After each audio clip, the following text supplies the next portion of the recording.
Hello, YouTube. How is everybody doing? I hope you're having a great day. Yes, this is video number 2 today. The first one was a surprise. I didn't realize my garden was going to be popping out a little bit of green here and there from the vegetables I planted just last week. But then reading the seeds on the radishes, it said 7 to 10 germination days, and it's been 7 days. It's like definitely getting some good heat. I'm hoping some of the other stuff will start to pop through soon. But we're not here about my garden right now. We are here for Top Tuesdays. So when I say tops, I'm referring to like t-shirts, tanks, sweaters, cardigans, things like that. And if you've been part of my channel for a while, you guys do know I attempted to make a top out of some red fuzzy yarn that just was not going well. Like it was a disaster. Yarn that I used was impossible to use, but it was given to me. I had a good amount. I thought it'd be enough to make a top. It's kind of light, airy pattern. I thought this was perfect. Yeah, it didn't go so well. I ended up using that yarn for another project. So then I thought, okay, let's try and make a cardigan out of this pattern because I like it. It's simple. It's only a 9-row repeat. I had to look because I couldn't remember. And you're doing anywhere from single crochets, half double crochets, or double crochet, chain one, skip one. So very simple pattern. It's just each round it's a different type of stitch. No big deal. And you kind of mix match them as you go. And yes, I've been smart. I wrote the pattern down row for row because at one point, 2 of the rows you're supposed to go back and repeat 2 of the previous rows and then go and finish the last couple rows of the pattern before you start back at 1. Well, I made the mistake of originally when I was doing the red top, the fuzzy yarn, when I did the repeat of the 2 rows, I just continued on to the next row, not realize, oh, this is a repeat, go back to the bottom. So no, I've got them written out individually. Now it's coming along pretty good. I know it's been a while since I've shown it. Where the stitch marker is where I was last time.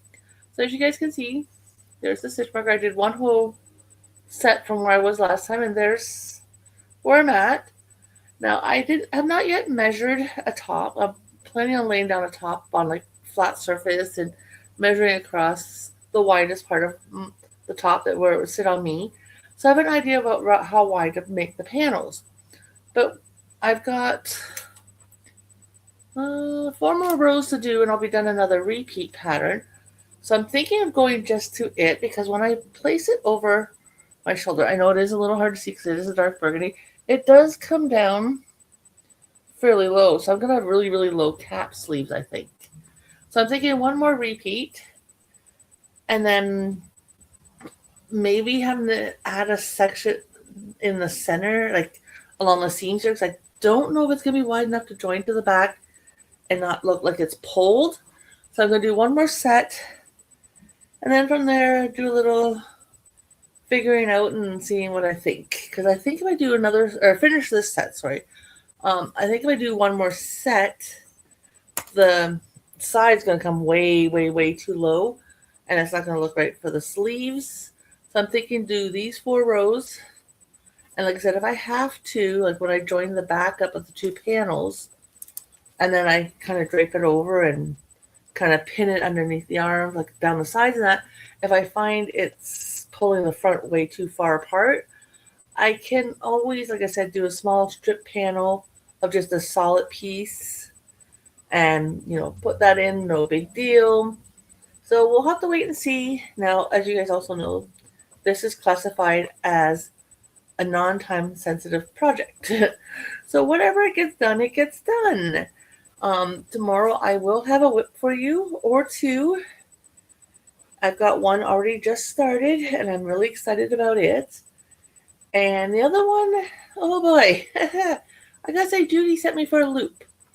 Considering if you've been watching all the donuts I've been making, they've all been a donut out of the 1 book that I got at the beginning of the year for Judy's Book Buddy AU challenge she's doing for the 6 months. Well, we only have this donut, well, for me, donut, and then 1 more. So we have 2 books left to do for the month, and then the challenge is over. Yeah, this month's book's about soccer.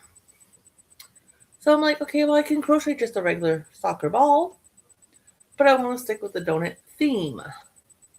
So what I'm going to do is do just a plain white donut, I think, and then make hexagons. I'm going to take one of my older donuts because I won't have the white ones sewn together yet because I don't know where exactly I'm going to place the eyes.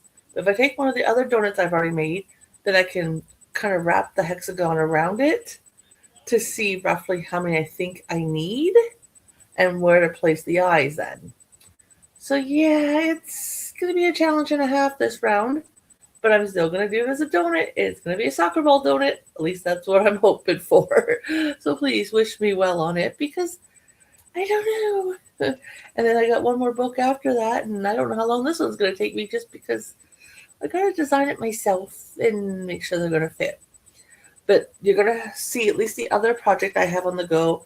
The donut, you might see the start of it. You might not. I'm not sure on it, but it is one of my upcoming time-sensitive projects. So anyways, guys, thank you for watching my video. If you like what you see, please consider hitting that thumbs up button. I do really appreciate all those. If you're new to my channel and you'd like to see outcomes of some of my projects I make, please consider hitting that subscribe button, turning on notifications to all. I am mainly a yarn crafting channel. I crochet, I knit. Unfortunately, I do not do tutorials due to I record off of my laptop and my laptop only. I am not set up to do actual stitch tutorials. Who knows, maybe someday in my well past future kind of thing, I may be ready to do something like that. Right now, nope, not so much. As I mentioned earlier, yes, I do have a garden. I live in an apartment. I have a good-sized balcony, and I actually have some stuff growing. So I'm going to take you guys on the journey of what will grow, what won't grow for me, and how it turns out, and give you guys my opinion. Also, my husband and I do a lot of camping. We do camp all year round, but mainly the summer, but we do some winter camping, so we've got a pretty decent camper. So who knows, I may take you along camping with me sometime and, take video of the fire, maybe some of the birds or the squirrels or the rabbits playing on the yard. You never know what I may record up there for you guys. I also do fishing, and occasionally if I've gone fishing for the weekend or some on the weekend, I may come back and tell you, hey, I went fishing this weekend. This is what I caught.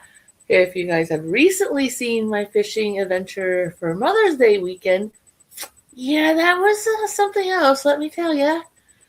And it's just like, oh, wow, like what my husband caught was like, oh my goodness. So I know our next free weekend is Father's Day weekend, and we're hoping to catch that fish again because we did find out afterwards, yeah, we shouldn't have released it in the first place, but I don't, like a lot of you may know, we don't have cell phones. So it's not like I can get on the phone right away and find out, is this an invasive species? Are we supposed to put it back? Let it kill it? What are we supposed to do, right? And unfortunately, like I said, we don't have cell phones. We don't have a list in front of us saying this fish is good to go or nope, get it out of there. So thank goodness as we were releasing it, game warden, or well, the OPP for us, didn't go driving by and catch us because my husband would have been in trouble because it was him that caught the fish and it was him that released it. And I don't drive. So if he got arrested and lost our truck, we are up, poop scoop river without a paddle. So anyways, guys, again, thank you for coming along. I will talk to you later. Have a good night, everybody.